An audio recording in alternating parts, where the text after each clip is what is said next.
Hey guys, today's very exciting one. We're witnessing how the tech underdog is now the performance leader. With Zen 3, AMD has pulled out so many wins that I'm not even sure where to start. So let me quickly do a few spoilers. First, they have improved maximum boost frequency. Second, they have improved instructions per cycle. And third, these chips overclock, and they overclock really well. This is going to be a long video, so for your convenience we'll provide you chapters so you can skip ahead if needed. If you're new to this channel, please consider subscribing. Let's start with covering some of the main changes that led to performance improvement. AMD claims that they have achieved 19% improvement on instructions per cycle over the last gen. You might be thinking, what are instructions per cycle? Well, when we put two chips side by side at the same speed, in this case AMD used 4 GHz, then the new CPU delivers 19% higher results.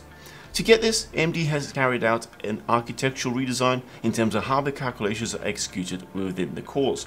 They have also redesigned the SoC and, more importantly, the way cores are sharing the cache. In Zen 2, there were 2 core complexes, CCX, per compute die, CCD, making each CCX up to 4 cores and 8 threads with 16 MB of shared L3 cache. In Zen 3, the CCXs have been unified and now consist of a single CCX with up to 8 cores and 16 threads. This essentially doubles the available cache pool, which can be either shared by all cores or used by a single core. This is where single core performance is great improvement. Also, by reconfiguring the cores this way, AMD claims they have reduced core-to-core communications latency, thus improving efficiency and, in turn, performance. With all of these changes, AMD was able to improve performance and still maintain existing TDP, which results in 24% improvement per watt. When comparing to Intel, AMD claims their CPUs are actually 2.8 times more efficient. We'll have to check that in the future. Before we show you some testing results, here is the test bench we used for both AMD and Intel systems. Do note, BIOS used in these tests was ASUS 1080, with the latest drivers and BIOS updates applied. As far as the settings are concerned, we have enabled DLCP for RAM, ensure that the rest of the settings are at stock without any motherboard specific performance enhancements, and set the CPU fan to full. Our studio ambient temperature was at 26.8 degrees Celsius. We tested the low-end Ryzen 5 5600X and the high-end Ryzen 9 5950X, and I think you're in for a treat. Let's start with the standard Cinebench R20 multi-threaded results, and here we immediately see the massive improvement. If we compare Ryzen 5, it scores 16% higher in Zen 3. What is interesting, it's only 10% behind Intel 10700K, which is an 8-core processor and is about $80 to $100 more expensive. More so, it does not come with a cooler. When we look deeper into the benchmark, we see nice but not crazy high clock speeds, with Ryzen 5 hitting 4.4 GHz and Ryzen 9 hovering at around 4 GHz. Take note that the 8-core Intel CPU is running at 4.7 GHz. When we look at the thermals, we see both Zen 3 chips at around 60 degrees together with the Intel CPU, while the older Ryzen 5 is in mid-70s. This shows that there's been a great amount of optimizations done. It also indicates that there is a lot of headroom to push these chips higher. More on that later on. Jumping into single core scores, we have Ryzen 5 with 14% improvement over last gen and Ryzen 9 smashing through that 600 point barrier. While benchmarking, a few times we saw 5950X going above maximum boost clock.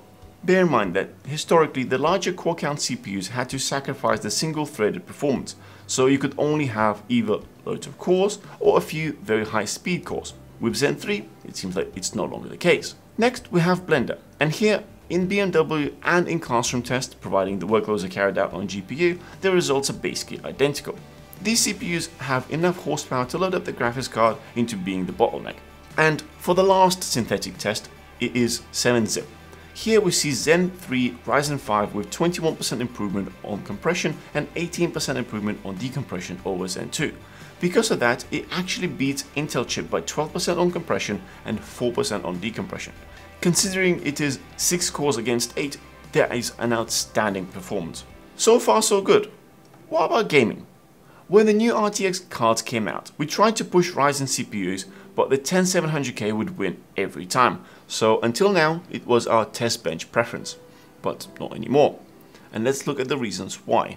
Starting with something easy for the CPU. Horizon Zero Dawn. This game is mostly GPU dependent. At 1080p, we see 11% improvement on average FPS and 21% on the 1 percentiles from Zen 2 to Zen 3. And the new Ryzen 5 is beating the 10700K by 4% on average FPS and 8% on the 1 percentiles. 5950X is in a league of its own, with 3% higher FPS on average and 20% FPS higher on the 1 percentiles against Ryzen 5. Moving to 1440p, we have exactly the same improvements between Zen 2 and Zen 3 on Ryzen 5 chip, and it is leading over Intel chip by a few percent. In fact, 5950X has the same lead. Basically, each one of these chips scales really well in game between 1080p and 1440p. However, in 4K, we hit the bottleneck with this GPU, and all the chips delivered the same results, within the margin of error. If you are a 4K gamer, then your main goal here is to get the fastest GPU possible. Jumping into the less graphically intense game, Shadow of the Tomb Raider. In 1080p, we see an even larger gap between Zen 2 and Zen 3. There is a 36% improvement on average FPS and 32% on the 1 percentiles. The gap between 10700K and the Ryzen 5 is also larger. We see 20% improvement on average FPS and 16% improvement on the 1 percentiles. In this scenario, Ryzen 9 5950X is only 5% higher on both average and 1 percentiles. It is because the CPU is actually so fast that even at 1080p we have an RTX 3090 being pushed into the bottleneck. Bumping up the resolution to 1440p, we see both the new Ryzen chips at the top with the GPU being the clear bottleneck. The difference between Zen 2 is not as drastic, staying at around 10% on average FPS and 26% on the 1 percentiles. Intel on the other hand is still trailing behind, more specifically on the 1 percentiles. When jumping to 4K resolution, all the chips even out. This is expected behavior, so we won't bore you with all the 4K results. Next game is Total War 3 Kingdoms, and is just like Horizon Zero Dawn, a very GPU intensive game. So results, or the difference in the results, is actually pretty moderate. Starting with 1080p, we see 12% average FPS and 27% 1 percentile FPS improvement from Zen 2. About 9% average and 6% on 1 percentiles improvement over Intel 10700K and 20% on 1 percentile improvement between Ryzen 5 and Ryzen 9. In 1440p the results even out and we see the bottleneck on the GPU. I think that's enough information on the graphs. Let's do a quick summary. In every title we have at our disposal, we find that great improvements from Zen 2 to Zen 3. And as we have demonstrated earlier, in some cases they are over 30% higher, which is phenomenal. I was worried when comparing Intel 10700K against the new Ryzen 5 CPU, as it is clocked higher and also has 2 extra cores. But once we saw the results, it is clear that the new Ryzen chip runs laps around it. So where's the catch? Is it temperatures? When we did our Cinebench test, both CPUs seemed to maintain rather low temperatures, but maybe they just didn't get enough of a workout. We kicked it up a notch and put Prime 95 on for 10 minutes, and here we see Zen 3 chips performing rather well, staying at 60 to 65 degrees. When we look at the clock speeds, this explains the low temperatures. They definitely don't push it particularly hard. Ryzen 5 is staying at around 4 GHz, which to be fair is still above its 3.7 GHz base clock. Ryzen 9 on the other hand is at 3.5 GHz, which is only 100 MHz higher than the base clock. I have a theory that upon release, the BIOS will be tweaked to allow for slightly better boost clocks while under full load. I did mention overclocking earlier, and this is why I believe there will be tweaks, as there is definitely some headroom here. We were curious, so we did a quick overclock on both of these chips. With Ryzen 5 we were able to push it to 4.85 GHz on all core, and yes, that is 250 MHz above max boost clock. With Ryzen 9 we got 4.7 GHz on all cores, which is about 200 MHz short of a max boost clock. These were achieved with 1.35 volts and load calibration set to level 3.